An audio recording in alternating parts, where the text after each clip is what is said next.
जन आर्यवीर भाइयों और बहनों, स्वामी श्रद्धानंद जी का जब नाम हम लोग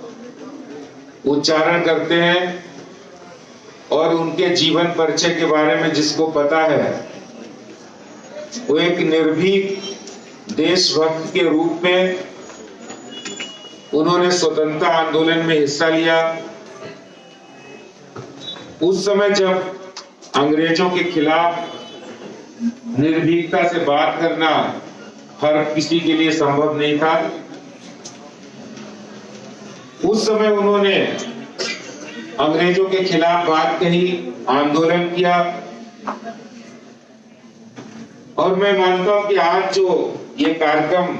आर्य समाज और बहन वंदना जेटली निगम के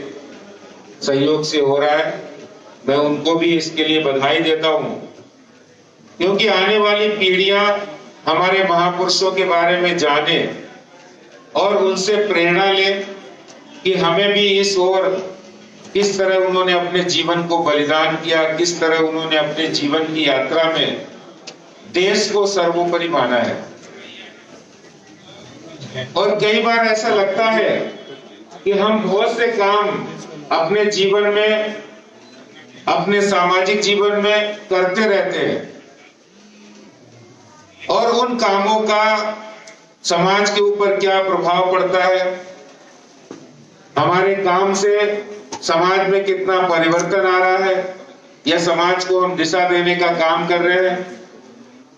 वो सब हम कुछ ना कुछ छोटे छोटे रूप में करते हैं। और मैं मानता हूं कि कोई महापुरुष हमें प्रेरणा देता और उनकी प्रेरणा से हम काम करते हैं, तो ये जितना भी उनका जो पुण्य प्रताप है, जो हमारी आने वाली जनरेशन है, उनको मिलता है। ये बात सही है कि स्वामी श्रद्धानंद बने, तो उसका श्रेय अगर किसी को जाता है तो हमारे स्वामी दयानंद सरस्वती जी को जाता है, जिनके सानिध्य में और जिनके संपर्क में आने के बाद वो स्वामी श्रद्धानंद बने और उनके अंदर एक देशभक्ति की प्रेरणा, वेदों की प्रति प्रेम, अंग्रेजों के विरुद्ध आंदोलन, और शायद हम में से बहुत लोगों को जानकारी होगी कि आजादी का आंदोलन प्रारंभ 1857 में हुआ था, लेकिन अगर इसका पहला श्रेय किसी को जाता है कि अंग्रेजों भारत छोड़ो आंदोलन 1942 में हुआ था। सबसे पहले स्वदेशी की बात और गुलामी से आजादी की बात अगर किसी ने की थी तो वो स्वामी दयानंद सरस्वती जी ने की थी। और इसका असर पूरे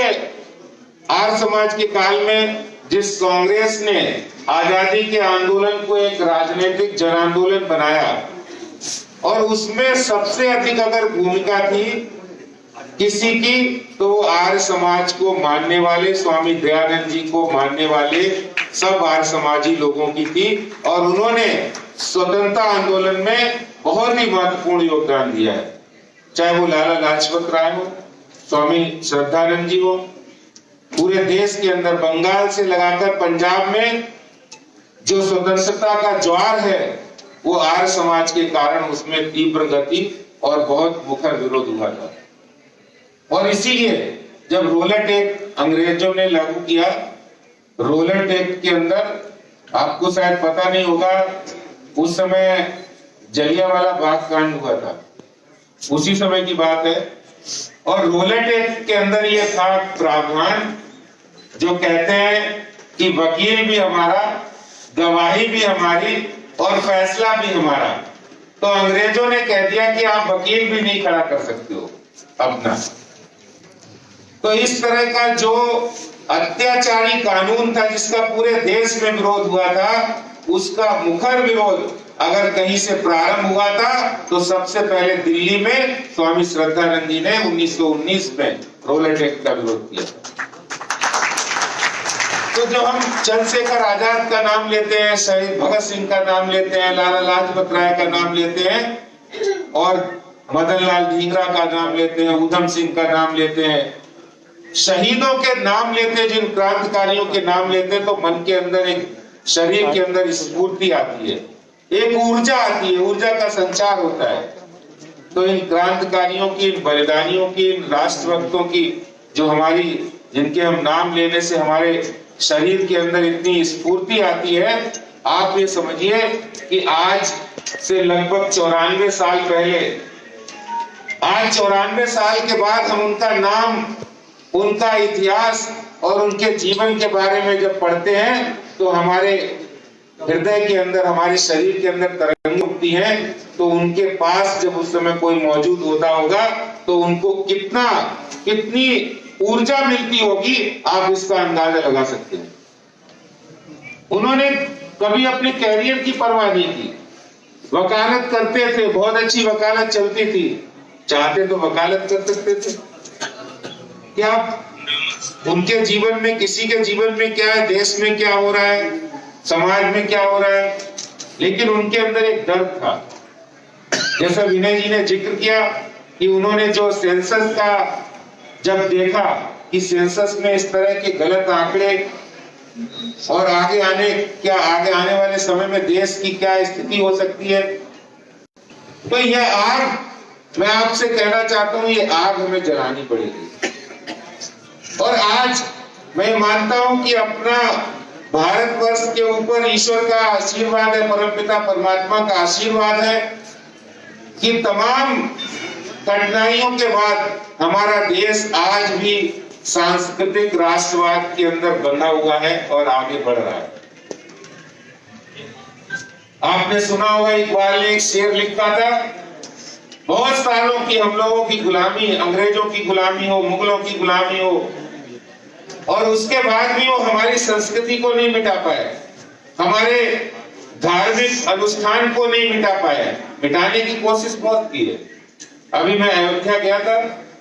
अयोध्या में जब हम भगवान श्री राम के मंदिर के गर्भगृह स्थान पर गए, तो आपको स्वतः ही कल्पना हो जाएगी कि आज से, जिस समय मीर बाकी और बाबर ने उस मंदिर को ध्वस्त किया होगा, उस समय इस देश की और अयोध्या की मनस्थिति क्या होगी, वहां की जनता के अंदर, जो सामान्य जनता है, जिसका काम है खेती करना, अपना दाल रोटी का इंतजाम करना, उसके मन में इन लुटेरों के प्रति क्या भाव होगा। उस समय इसका प्रतिकार 500 वर्षों तक होता रहा, लेकिन किसी ने उसको पूरा नहीं कर पाया। और आज हम उस युग के उस सौभाग्यशाली नागरिक हैं, हमारे भाई बहन हैं यहाँ, कि हमको एक ऐसी सरकार के रूप में, हमें एक ऐसे प्रधानमंत्री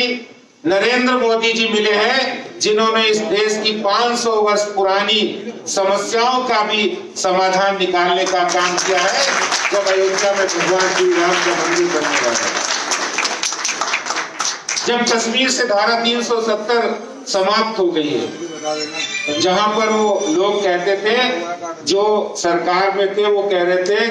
कि कश्मीर से धारा 370 को समाप्त करने के लिए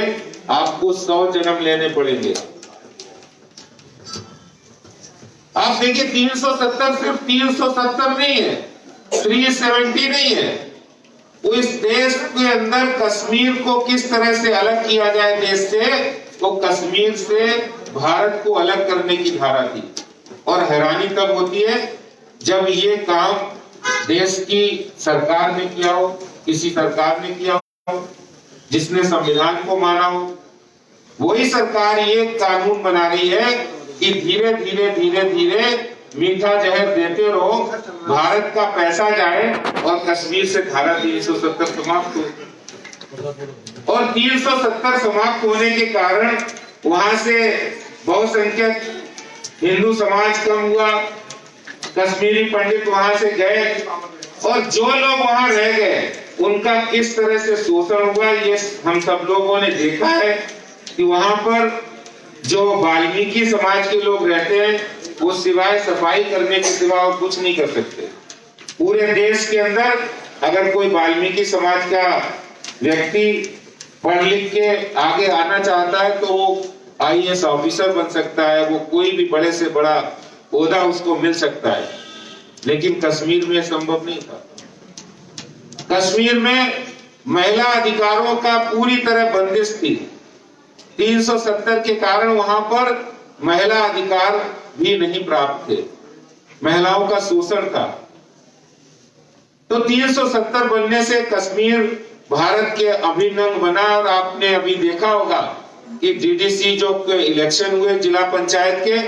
उसमें भारी मात्रा में राष्ट्रवादी शक्तियों का उदय हुआ है। और घाटी, कश्मीर घाटी में भी वहां पर भारतीय जनता पार्टी के प्रत्याशियों की विजय हुई। विनय जी ने सही कहा है कि हम राजनीतिक दल की बात आर्य समाज होने के नाते नहीं कर सकते, लेकिन हम राष्ट्रवाद की बात कर सकते हैं, हम राष्ट्रवादी विचारों की बात कर सकते हैं, जो स्वामी दयानंद जी से शुरुआत की थी और स्वामी श्रद्धानंद जी ने उसको आगे बढ़ाने का काम किया है। हम उनके वंशज हैं, हम उनके अनुयायी हैं, इसलिए हमें ध्यान रखना है, हमें किशोर बनना है। जिस समय हम ये बात करते हैं कि आज अभी निगम पार्क में शिलालेख लगेगा, हमें एक कार्यक्रम भी चलाना चाहिए कि हमें अपने घर के जो बच्चे हैं, जो युवा पीढ़ी है, उनको भी स्वामी श्रद्धानंद जी के बारे में जानकारी मिले, वो भी स्वामी जी के बारे में जाने। इससे उन्हें भी पता लगे कि हमें, हमारे जो पूर्वज थे, हमारे जो जिन्होंने इस देश को आजादी में इतना योगदान दिलाया है, अपनी संघर्ष के लिए उन्होंने उस समय वो चाहते, वो कहते हमारी वकालत तो सही चल रही थी, बहुत अच्छी वकालत थी, नाम था उनका, तो क्या मतलब था उनको कहीं दूसरी जगह अपना ध्यान लगाने की। तो जब आज हमें जो आजादी मिली है, वो उन्होंने कैरियर की परवाह नहीं की, इसलिए हमें आजादी मिली है। आज अगर हमें स्वतंत्र देश मिला है, स्वतंत्र कानून मिला है, तो उसका अगर श्रेय जाता है तो स्वामी श्रद्धानंद जी जैसे महापुरुषों को जाता है, और इसकी हमारे बलिदान दिवस मना रहे हैं। आज इतने महत्वपूर्ण लोग यहाँ बैठे हैं, सभी हमारे प्रमुख लोग हैं, समाज के भी है, RWA के लोग भी हैं, हमारी बहनें भी बैठी है। मैं राजनीतिक बात नहीं करूंगा, लेकिन समाज की बात जरूर करूंगा। और समाज की बात इसलिए कि राजनीति और समाज दोनों एक दूसरे के पूरक है। हमें कहीं ना कहीं सोचना चाहिए कि हम जो काम करने जा रहे हैं, क्या हमारे काम में पहले देश है या पहले खुद है। क्योंकि देश गुलाम हुआ, वो मुगलों ने किया था, वो अंग्रेजों ने उसको गुलाम बनाया था, और इतने वर्षों की गुलामी का जो कारण था वो क्या था, अगर हम पाएंगे वो कारण था हमारे समाज के अंदर आपसी विघटन, आपसी वैमनस्यता, चाहे वो जाति के नाम पे हो, चाहे वो ऊंच नीच के नाम पर हो, या चाहे वो किसी वर्ग विशेष के नाम पर हो, कि कहीं पानी नहीं पीना है तो कहीं खाना नहीं खाना है, किसी को ऊंचा बैठना है, किसी को निचाई पे बिठाना है। ये जो हे दृष्टि के साथ देखने की जो समाज के अंदर एक बुराई आ गई, एक विकृति आ गई थी, उस विकृति को दूर करने का काम अगर किसी ने सबसे पहले शुरुआत की थी, तो वो समाज सुधारक के रूप में कोई और नहीं था, वो आर्य समाज के स्वामी दयानंद सरस्वती जी और स्वामी श्रद्धानंद जी। और हमें इस भावना को बढ़ाने की जरूरत है। आज भी कुछ लोग समाज में इसके कारण से,